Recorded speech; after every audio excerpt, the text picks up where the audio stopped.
I'm black, y'all, and I'm black, y'all, and I'm blacker than black, and I'm black, y'all, and I'm black, y'all, and I'm black, y'all, and I'm blacker than black, and I'm black, y'all. I'm blickety black, blacker than black, I'm blacker than black, yo, because I'm black and I'm back. Yo, black tea for the Black Lives Matter movement. Alright, let's get into this. First, before anybody puts words in my mouth, right? Let me say that I fully support the recent Black Lives Matter inspired protest that took place in Bermuda.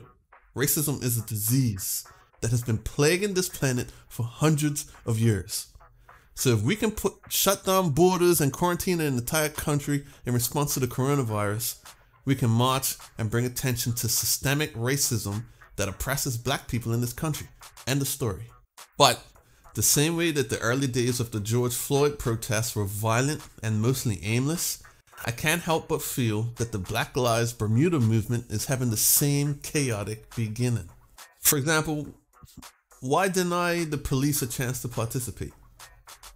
Black Lives Bermuda states that this protest is for the community to express themselves on systemic racism.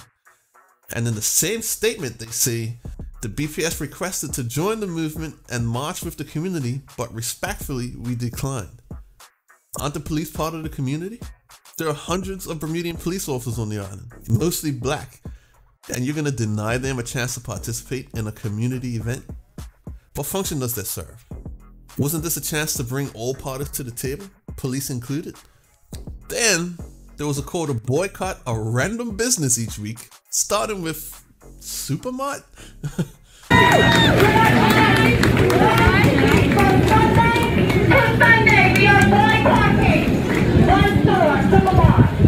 Well, they never really explained why they wanted to do this or what the reasoning was behind it. It doesn't make a whole lot of sense to me. There's some defenders that say that it's a peaceful demonstration of economic pressure for social change, similar to Bermuda's Dieta boycotts. Others say that it's an attempt to get businesses to lower their overpriced goods. But the Dieta boycotts were in response to overt racism and segregation. Tell me, what did Supermart do? We're in the middle of a pandemic that's causing food prices to rise all over the world. On top of that, goods in Bermuda are expensive for several reasons, most of which fall back to policies and laws enacted by our government. Boycotts aren't peaceful. They're an attack on a company's commercial and social bottom line.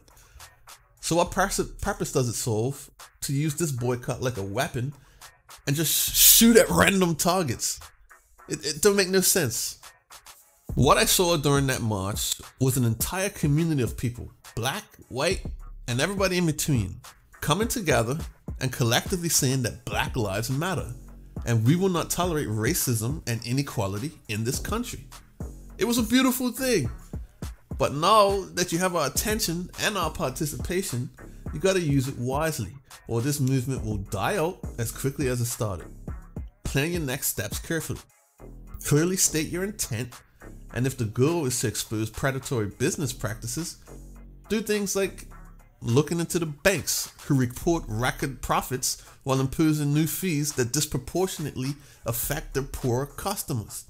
Look into commercial and residential landlords who would rather have their properties sit empty and unused than lower the rents.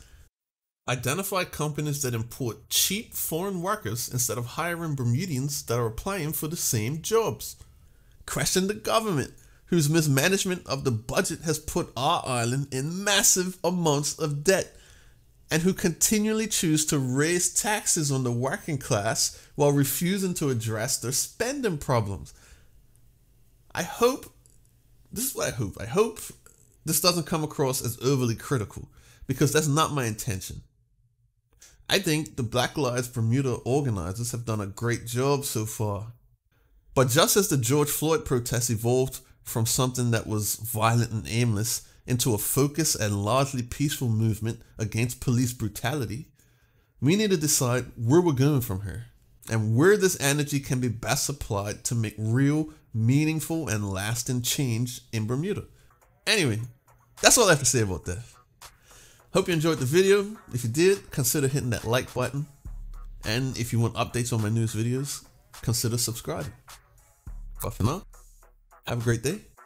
Power to the people. and see you in the next video.